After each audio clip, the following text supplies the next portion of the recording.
Welcome back to the Connected podcast. In this special series, we step into the world of healthcare leadership through the voices of advanced practitioners working on the front line. From community clinics to acute care, these conversations explore what leadership looks like in real practice, messy, meaningful, and always evolving. In this episode, we speak with Wendy Candlin, a Team Lead Physiotherapist at an acute district general hospital. Wendy recently completed her Masters in Advanced Professional Practice, and today she shares her experience of leading service change in stroke rehabilitation. Wendy talks us through a real-life example of innovation in practice, talking about what sparked the need for change, how she built momentum, and the lessons she learned along the way. Okay, so welcome to Wendy. Thrilled to have you with me this afternoon. We are going to have a brilliant conversation, I know, about facilitating change, and I'm excited for you to share all the projects and innovations and initiatives that you've led over the past year or so. But just before we get going, Wendy, would you just tell us a little bit about your kind of current role? Sure. Yeah, I'm currently a Band 7 Team Lead Physiotherapist, working mainly on an acute stroke unit, but I also see some medical patients as well. And yeah, so I've been working in my current trust for about 4 or 5 years, but I've been working in the NHS and private practice for 27 years as a qualified physio. And I've been a team leader across 3 different community and acute trusts. And then I recently completed my Masters in Advanced Professional Practice in January this year, but currently no role to go into, so I'm still a Band 7 team lead physio, but able to bring in everything I've learned into the current role. Yeah, brilliant. Thank you so much, Wendy. So we've got so much experience to tap into here. And we might well as well, as we go through, talk about some of those kind of barriers or those frustrations of in this bigger wheels and organisations and those big structures that we work in, which can be frustrating sometimes. So just to get us started, I just wonder if you can share with us what kind of led you into a leadership role. So I kind of it's been more really the kind of career path for physiotherapists. So you normally start as a Band 5 physio for a couple of years, and then you become a Band 6, and then into a Band 7. So I kind of followed the initial kind of trajectory into a Band 7 role. So yeah, my first team leader role was like 20 odd years ago now, so it's been a long time, but I always wanted to be a clinical leader, so I never really wanted to be behind the desk barking orders, and I never wanted to kind of lose sight of the real clinical world challenges, and that's why I'm still a clinician. There's not many of us my age left.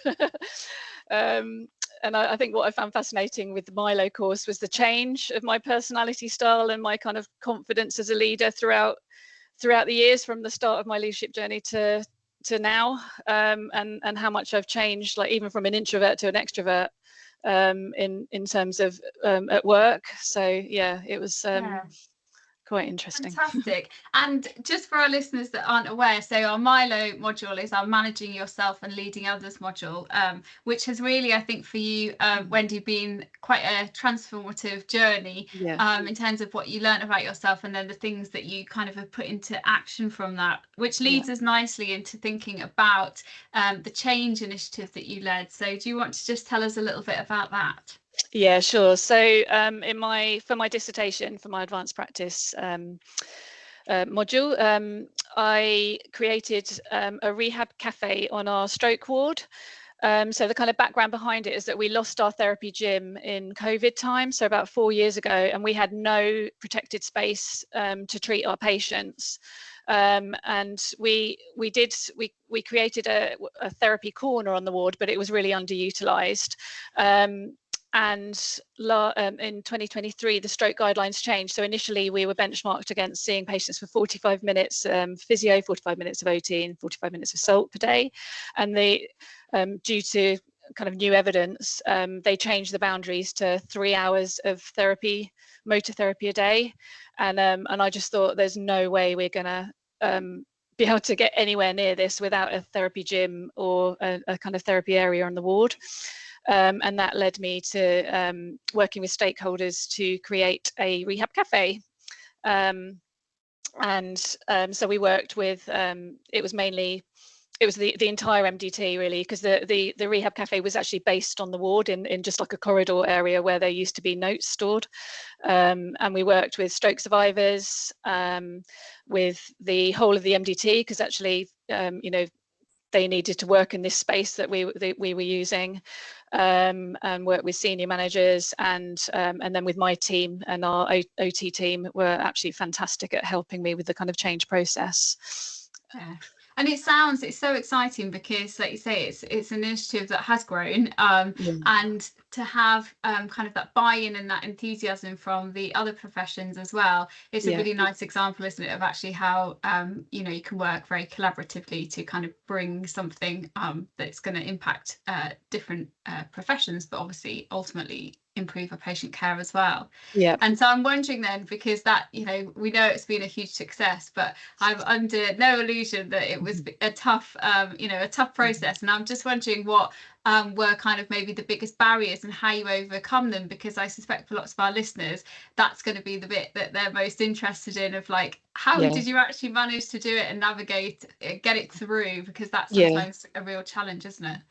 Yeah, I mean, one of the main things is the culture on the ward, and I think this quality improvement was kind of a catalogue of projects, probably from the whole of my advanced practice journey, the whole 3 years I was studying. I think everything I was learning, I was putting into practice as I kind of went along the course. And we had a really good starting point in terms of culture on the ward because of the work that we'd done prior to this project. So we had really good relationships with the nursing team and the medical staff, and also all the stuff I'd learned on Milo I'd put in with my own team. So I was very lucky that I had very good buy-in. So I think the main barriers initially were getting the kind of wider MDT buy-in of the nursing staff, because I think there's a massive culture of the worry of patients falling, and because this space was in the area on the ward, the nurses were quite worried about patients falling. So I did a lot of myth busting, and kind of went to the staff meetings to kind of just talk about the new guidelines and where things had changed and why we need to do this kind of project. I also I used a MDT questionnaire just to kind of see people's thoughts on the barriers and facilitated to change. And I also used patient voice, so actually got past stroke patients on the ward to kind of chat with everyone, and I think that made it more meaningful. So it's kind of the wider buy-in. It was also with the nursing staff, convincing them that if the patients came to the rehab cafe, that meant that freed up the staff for their breaks, because they weren't having to look after the patients in the actual bay. And I suppose the other barriers were kind of convincing our higher managers about the kind of health and safety, and I really used that kind of bottom-up approach to change. So I presented the questionnaire that I'd found from the MDT and said, well, people have already brought that up, and these are the solutions. And we used the claims, concerns and issues, which is part of the quality improvement project. That was just kind of another way of looking at managers' concerns, and allowing everyone to express their worries and concerns, and any resistors to change to kind of say, oh, we're not happy about this, but then actually thinking about, well, what can we do to make things better? For instance, we said about patients being able to call for help, and someone came up with the idea of having a call bell in that area, and then it was signed off in that meeting. So those kind of things. Yeah, there's a whole wealth of strategies there, Wendy, that will be really helpful, I'm sure, for all our listeners. And I think it was really interesting to hear you use that kind of bottom-up approach, so that actually thinking about the problems, hearing from everybody that it's affecting, thinking quite cleverly, I thought, about actually how it's going to benefit different staffing groups in other ways, like you mentioned there for the breaks, as well as coming up with the solutions before you kind of go with the ask, so that you can kind of help to, I guess, manage some of that resistance. And going back to the beginning when you were talking about that kind of that culture and that change, do you feel, because I know you've definitely been one of the students who has kind of absorbed the information and then gone and put it straight out into practice. And I'm just wondering from the beginning, because I remember right at the beginning of the Milo module, where perhaps that culture wasn't where you wanted it to be. And I know that, you know, you and the team, we've worked really, really hard to get it to that place. Just reflecting back on that time, because I wonder whether some of the listeners might be thinking, well, actually, the culture's the you know, the problem at the minute. So if we haven't got that, you know, all these other brilliant tips Wendy's giving us might not yet be, you know, as helpful as they could be. Was there anything, you know, on reflection around that culture change, or any kind of activity that you did, or, you know, what kind of steps or advice would you give to people there? So I mean, within our own team, it was really about getting that shared values, shared vision, and using team building as a forum to really kind of make it a fun kind of activity. So we used, so after I'd done my own personality and team role questionnaires, I then put it out to our team. So I was aware that within our team we had very different people with different skills. So I got the whole team to complete the personality and team role questionnaires. So we looked at the strengths and weaknesses within our own personalities, and also what strengths we got within the team to help. And this really, really helped me with the Rehab Cafe, because I was able to then delegate roles according to the different diverse skill mix in our team. And it also helped really assemble the change kind of champions and get people inspired. So for instance, with the Rehab Cafe, I asked people to think about the word cafe and come up with an acronym. So we had initially it was culture of activity, fun and engagement, and then we changed it to creativity, activity, fun and engagement for the words cafe. And I also asked the team to come up with a shared, like a mission statement for the word activity, because that's kind of what we were trying to increase activity on the ward. And one of our OTs came up with this brilliant, I can't even remember it offhand, but she came up with a really lovely mission statement using the acronym that, you know, or is it acronym? Is the ACTVITY? And I think that just helped to gel everyone and kind of get us excited. And then it really helped me because, again, through Milo, I've learned my strengths and my weaknesses. And it really helped. I'm a real innovator and change agent. But other people are a lot more methodical, and they really helped me use kind of the methodological tools to do things in a systematic way, because my brain does not think systematically. I'm thinking, oh, here.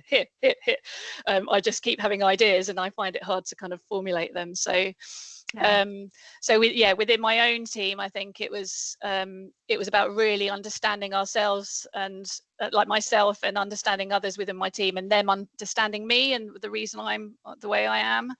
And I think that gave us a real head start. With as soon as I launched the project, I was like, right, we kind of knew who would want to be in which role, and that kept the interest of other people, because some people are like, oh, I don't want to do the data, and other people were like, oh, I like data. So it really helped me divvy out the roles and things. Brilliant. Yeah, and again, I guess what I'm hearing is that actually, you know, you're really, as that team lead, really up for kind of sharing the resources, you know. So you went on a module and found something useful, so you shared that immediately with your team.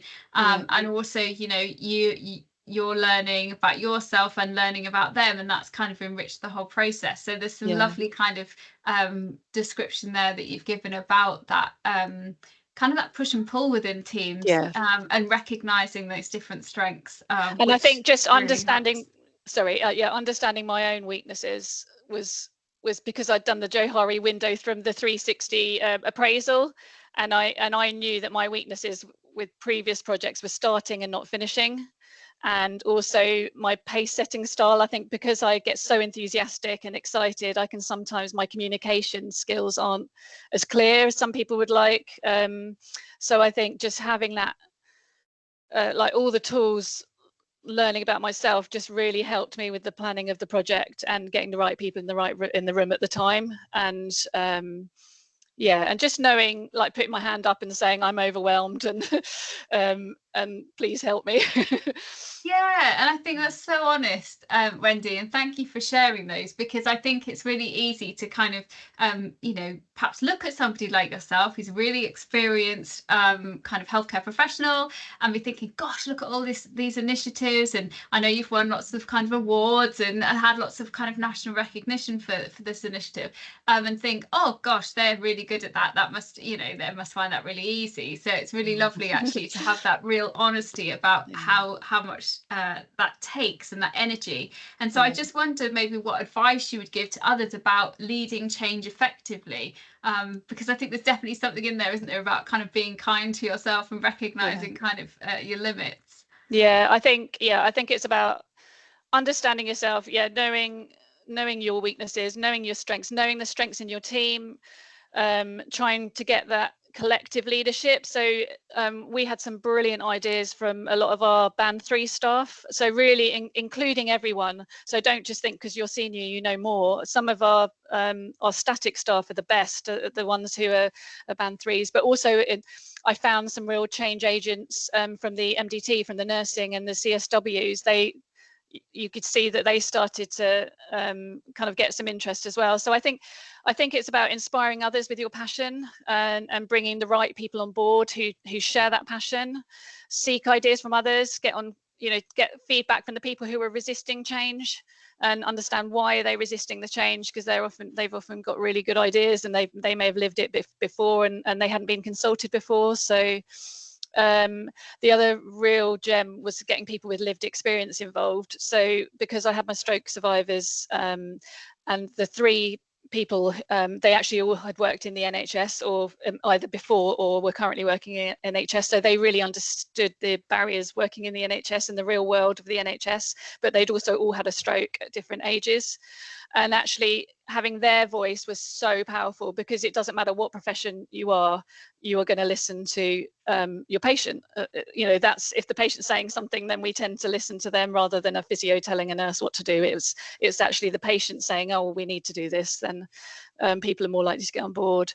And then, as I said before, I think the bottom up approach, hearing the voices of everyone, so really using questionnaires to understand and then kind of get themes from the MDT about what's worrying people about something, and then you can actually, I also did a newsletter, so just to then cascade the results of the questionnaire I did a newsletter just to show everyone, you said we did, kind of thing. So I think it's about communicating with everyone, listening to people's voices, collective leadership, bottom-up approach as much as possible, but then you do need those senior managers on board, because otherwise, if they don't sign things off, it's not going to happen. Yeah, and it's kind of that whole weaving of everything together, isn't it? It's that kind of like a bit of a complex jigsaw puzzle in a way, and then and getting those pieces, moving and fitting together nicely. And it's interesting, isn't it? Once that kind of change, you have that initial change, it can be then quite challenging to kind of sustain it. So I'm just wondering whether you've got any kind of tips, or how you ensured that change was sustainable beyond that kind of first initial implementation phase. So with us, we're still using the same book for signing patients in and signing patients out. So it's kind of having simple strategies to keep the project alive, rather than having everything on a computer. I had some like paper things, so I could still log who was coming to the cafe. So keeping up with your data collection. We identified so many task and finish groups that expanded beyond the project. And so once my 12-week project, or 16-week project had finished, we still had the task and finish groups to carry on. So we wanted to look at carers' involvement at the rehab cafe. So that's we've finished that project now, and then there's always something coming up because the project has kind of evolved. We also, in terms of spread and adoption, so we've kind of kept up the momentum by sharing our rehab cafe in poster competitions at the East of England Stroke Forum. We then did a poster with the OTs for UKSF, the UK Stroke Forum. And I think it's keeping up that excitement and momentum to spread and adopt the work you're doing, and that helped to to keep the change. Also just internally, so it's finding out your transformation team. So they asked me to present the cafe at the winter engagement event, and that they're actually coming to film next week. So I think all of these things, it stops you forgetting about the project. It kind of keeps it exciting, and but it really is about sharing good practice. So I also kind of shared it with the East of England stroke group. Yeah, there's lots going on. It sounds amazing. I mean, I'm literally, my brain's trying to keep up with all of these fantastic things that you're saying, because it's just like, wow, it's one of those things that, you know, was a really important idea that has just kind of snowballed in the best possible way, and it's brought everyone on board, you know, whilst you've been doing it. So I guess perhaps some of the success is because it has involved, you know, the staff, the, you know, the patient, the carers, you know, all across those different kind of hierarchies, if you like, from, as you say, your band threes all the way up, to make it really inclusive, and yeah, keep that kind of excitement going. And I'm just wondering, because you mentioned kind of at the beginning in terms of, you know, your metrics and how you were measured, in terms of, you know, patient outcomes that had changed. So I'm just wondering, you know, what role you felt that data, you know, played in shaping this project and justifying the change, because I guess that's a bit of a golden nugget, really, that if you know things have changed in terms of, you know, the metrics or outcome measures that the powers that be are going to be assessing you on, if that can be incorporated into that project, then, you know, hopefully that's going to get that buy-in as well. Yeah, so we were so lucky. So with the start and the end of the project, we have a national audit data collection for stroke, the SNAP audit, and the results. So we were scoring a C in physiotherapy, and we went up to an A in physiotherapy in the. So we were. This is a national data collection, so it kind of almost proved itself, because there was no change in staffing in that time, and overall our SNAP data went from a D to a C. So that interested the higher managers. They're like, oh, okay, well, this is good. We need to keep this. The other thing we did was capture the patient mood before and after coming to the rehab cafe, and we found a massive difference in the patient's mood using an aphasia friendly mood screen. And then also the staff evaluation questionnaire just had some lovely feedback in that. I think about 81% of or even more staff felt involved in the project, and that was across the whole MDT, not just in physio and OT. So I think, again, that was nice from a staffing point of view. So I think try and capture data from not just your normal data, but just think about patient mood and think about staff as well, not just your normal metrics.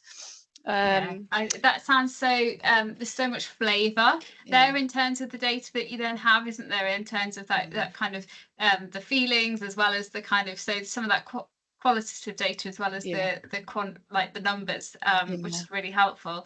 And so I'm just wondering then, engaging all these different people, thinking about how you were going to meet those outcomes, thinking about kind of, you know, these spin-off project, like, that's a lot, right? So I'm just wondering, and it's been obviously a journey going on for a few years really now, from where you first started, and I'm just wondering how you've maybe adapted your leadership style during those kind of different phases of the change process, or kind of what you've maybe learned about yourself as a leader throughout that kind of whole project. Yeah, so I mean, from Milo, I kind of realized that I'm a transformational leader. That's kind of my go-to leadership style. I love change. Like, lots of people hate change, but I love change if it's going to make systems work more effectively. But the downside of being a transformational leadership is that sometimes my passion can kind of turn into stress if things don't go my way. And I also, I'm a real innovator and not a completer finisher, as I said before. So I think having that awareness of my weaknesses and strengths helped me really go more of a collective leadership, so to delegate out roles. So my band 7 OTs were a massive part of this. Not my band 7s, the people at the same level, the band 7 OTs in our team really have a different leadership style to me, so they took on a lot of this project as well, which really helped. So I think, yeah, it was changing more from a transformational leadership style to more of a collective leadership style, and a co-design approach to really help build and sustain change. I think in past projects I'd kind of I'd had all the ideas and I'd gone boom, boom, boom, and then completely overwhelmed people. Whereas this was more of, it felt like everyone's project, even though I was the one writing it up. It wasn't just me. And then I think the other thing I learned was just using methodological tools to help. So Lauren helped me so much with like the Gantt charts and PDSA cycles. I had the 5-step approach, but again, I used probably too many tools. I should have kept it a bit more simple. So I think with me, I had a bit of project creep. I got carried away with the 3rd PDSA cycle just because new ideas kept coming in and exciting me. So I think it's just having that awareness of what might go wrong and being able to recognize that in yourself and use others to help with the facilitation of the project. Yeah. And it is always difficult to rein in that passion. Yes. And I know from our many conversations, Wendy, that then because you'd done so many things, that then the writing up the word limit for that assignment, but then became your biggest challenge, didn't it? So oh my God. we have to sometimes we just need a bit of a bit of reining in. But it's been such a great privilege to see you kind of grow across this whole journey, and I'm just wondering, reflecting again for you back over this whole journey, was it worth it? And what, I guess, what, I don't know, maybe 3-5 words would you how might you describe that journey and your reflections, just using kind of 5 keywords? Oh my gosh.